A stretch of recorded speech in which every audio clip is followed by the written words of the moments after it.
How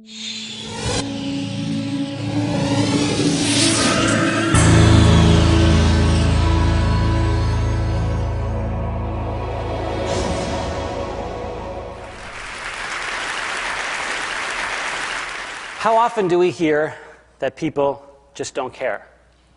How many times have you been told that real substantial change isn't possible because most people are too selfish, too stupid, or too lazy to try and make a difference in their community?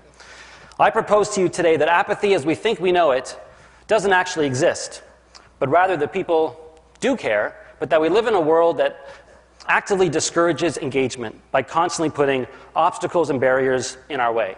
And I'll give you some examples of what I mean. Let's start with City Hall. You ever seen one of these before? This is a newspaper ad. It's a notice of a zoning application change for a new office building, so the neighborhood knows what's happening. As you can see, it's impossible to read. You need to get halfway down to even find out which address they're talking about, and then further down in tiny 10-point font to find out how to actually get involved. Imagine if the private sector advertised in the same way. If Nike wanted to sell a pair of shoes and put an ad in the paper like that. Now, that would never happen. You'll never see an ad like that because Nike actually wants you to buy their shoes. Whereas the City of Toronto clearly doesn't want you involved with the planning process, otherwise their ads would look something like this, with all the information basically laid out clearly. As long as the city's putting out notices like this to try and get people engaged, then of course people aren't going to be engaged. But that's not apathy, that's intentional exclusion. Public space. The manner in which we mistreat our public spaces is a huge obstacle towards any type of progressive political change because we've essentially put a price tag on freedom of expression. Whoever has the most money gets the loudest voice, dominating the visual and mental environment. The problem with this model is that there's some amazing messages that need to be said that aren't profitable to say. So you're never going to see them on a billboard.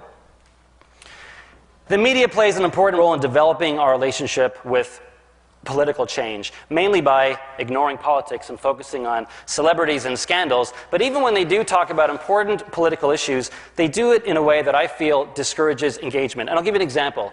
The Now magazine from last week, Progressive Downtown Weekly in Toronto. This is the cover story.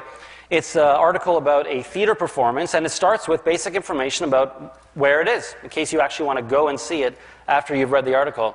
Where, the time, the website. Same with this. It's a movie review, an art review, a book review, where the reading is in case you want to go.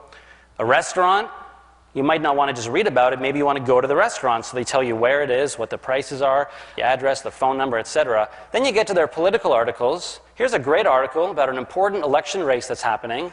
Talks about the candidates, written very well, but no information, no follow-up. No websites for the campaigns, no information about when the debates are, where the campaign offices are.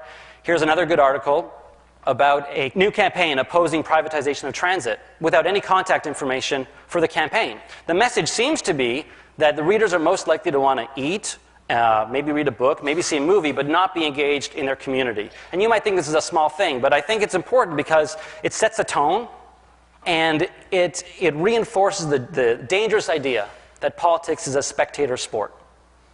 Heroes. How do we view leadership? Look at these 10 movies. What do they have in common? Anyone?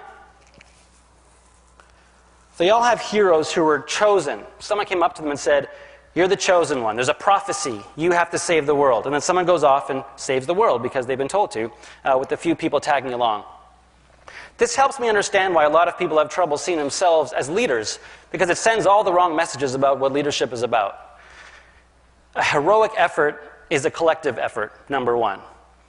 Number two, it's imperfect. It's not very glamorous, and it doesn't suddenly start and suddenly end. It's an ongoing process your whole life. But most importantly, it's voluntary. It's voluntary.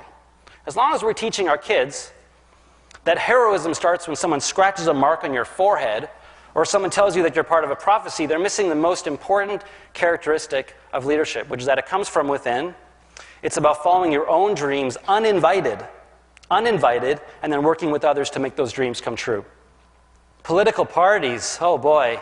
Political parties could and should be one of the basic entry points for people to get engaged in politics. Instead, they've become, sadly, uninspiring, and uncreative organizations that rely so heavily on market research and polling and focus groups that they end up all saying the same thing, pretty much regurgitating back to us what we already want to hear at the expense of putting forward bold and creative ideas. And people can smell that, and it feeds cynicism.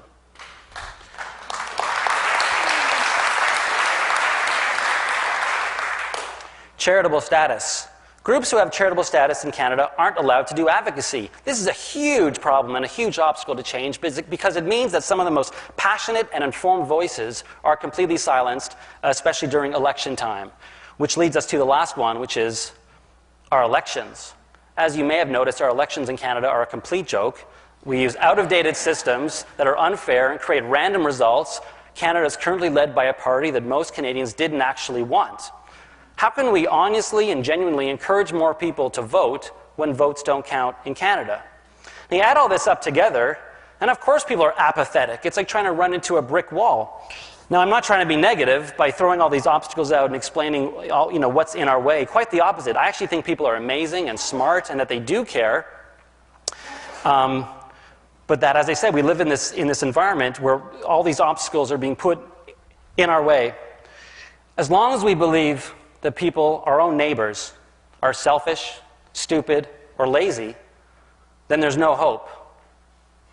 But we can change all those things I mentioned. We can open up City Hall. We can reform our electoral systems. We can democratize our public spaces.